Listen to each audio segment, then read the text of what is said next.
The Rubens tube, invented in 1905 by Heinrich Rubens, is one of my favorite physics demonstrations of standing waves.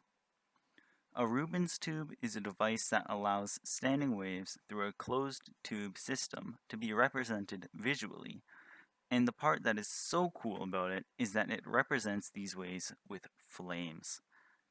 How does it work?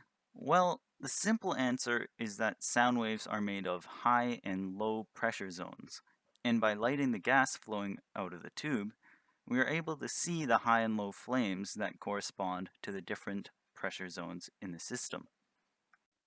At certain frequencies, we can see patterns that look like waves. These patterns form when the sound waves going into the system overlap or interfere with the waves that have bounced back from the other end in a specific way. If too high or too low pressure zones interfere with each other, then we get constructive interference and the amplitude of the sound wave will increase. And in places where one high and one low pressure zone interfere with each other, we will get destructive interference, and if the magnitude of the pressure zones are the same, then the amplitude will be zero. At most frequencies, the crests and the troughs of the wave will not match up perfectly. However, there are some frequencies where they do. This is known as a standing wave, and if you are using the Rubens tube, you can see that the distance between two adjacent peaks in the flames is the wavelength of the sound you are playing. Here's an example of me creating a standing wave in the tube.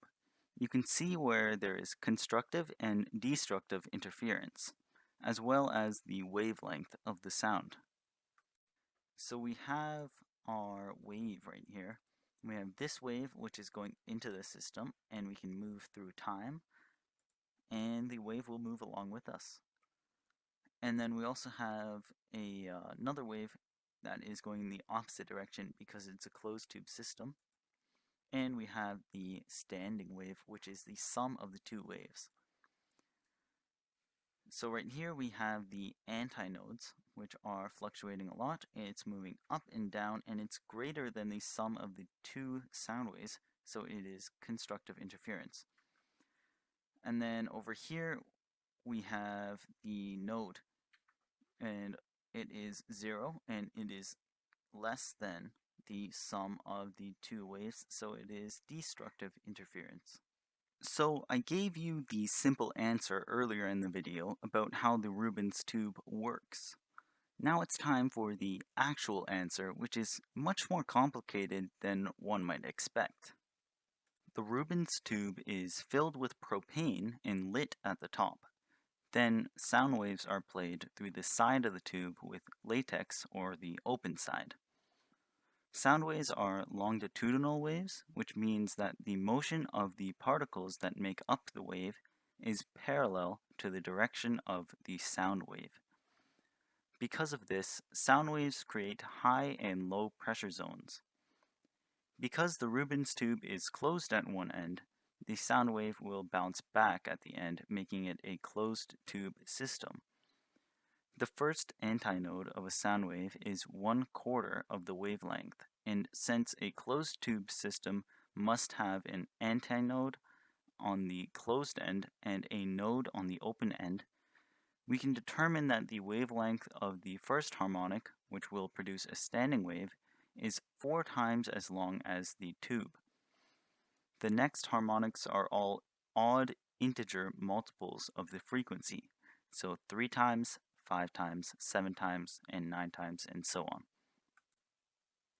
When a standing wave is produced by inputting waves that are one of the harmonic frequencies of the tube, the nodes and antinodes are perfectly aligned.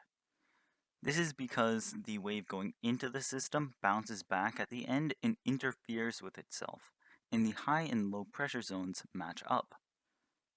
At the nodes, the pressure is constant, but at the antinodes, the pressure is changing back and forth between high and low. If we look at Bernoulli's equation, we can see that the velocity is proportional to the square root of the difference in pressure. I did the math. You can see it here and pause the video, but I won't go into too much detail. This means that the average velocity of the propane at the antinode is actually less than the average velocity of the propane at the nodes. However, this only applies to lower amplitudes of the sound wave. At higher amplitudes, or louder sound waves, the lower pressure at the antinodes is less than atmospheric pressure in the system. Instead of pulling back propane, it pulls in air. Because of this, when the pressure is high, there is a lot of propane, and when the pressure is low, the amount of propane that you would expect to be released is actually lower than what is actually released, since the amount is always equal or greater than 0. This means that the average velocity of the propane coming out of the hole is actually higher than the nodes. This is why at low amplitudes there are peaks at the nodes, and high amplitudes there are peaks at the antinodes. In my experiments, I wasn't actually able to get peaks at the nodes since it was just so hard to get that correct amplitude and have it visually represented at the same time. I made another graph on Desmos to visualize the velocity due to the pressure difference in the antinodes. The x-axis is time, and the red line is the pressure. The black line is the average pressure, the purple line is the velocity at the antinodes, the blue line is the velocity at the nodes, and the orange line represents the average velocity at the antinodes.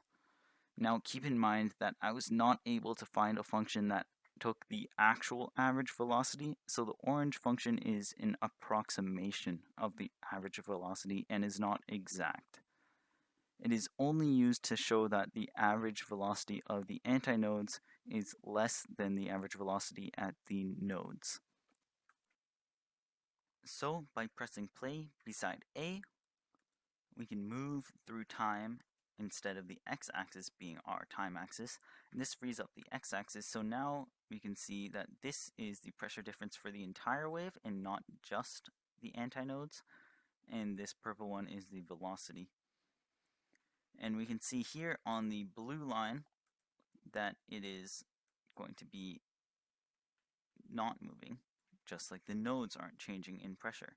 However, the orange line is going to be the average pressure of the antinodes, and we can see when the pressure is, or the difference in pressure is 0, we can see that it is the same as the nodes, but once we get a higher amplitude, it actually dips below the nodes. So you might think that the antinodes are not as high as the nodes, but this is actually the opposite at high amplitudes, because we see this part here is underneath the atmospheric pressure. So the pressure difference is actually negative. So instead of spewing out propane, it's going to suck in gas. And it's not going to be propane because that already reacted. It's going to be air and oxygen and nitrogen and other stuff that's just in the air.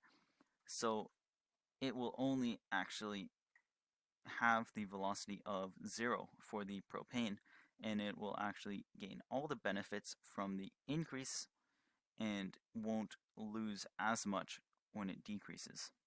So all that stuff might seem a little bit complicated when you think about a closed tube system, and it is. That's the primary reason why the Rubens tube is so great. It takes a complicated idea and demonstrates it in a way that anybody can see. It also helps that it's just so much cooler with fire. So unfortunately, all my tools and the steel pipe that I used was all in inches. So all of my measurements are in inches and not centimeters. The Rubens tube that I built is a 60-inch long galvanized steel pipe that is closed off at one end, and the other end is covered with a latex glove, so it is acoustically transparent, meaning the sound waves can go through it. There are 1/16 inch holes drilled down the length of the tube every 3/4 of an inch, except for the last 5 inches on each side of the pipe. On the acoustically transparent side, there is a speaker to input sound. The pipe is filled with propane, and the gas seeping out of the small holes can be lit. I tried to make the tube work well with my speaker, but unfortunately that was a bit too quiet. So I used something that I knew was very loud. I played a bunch of tunes, and not that many of them matched up well with the harmonic frequencies of the tube. Then I found one that matched up very well.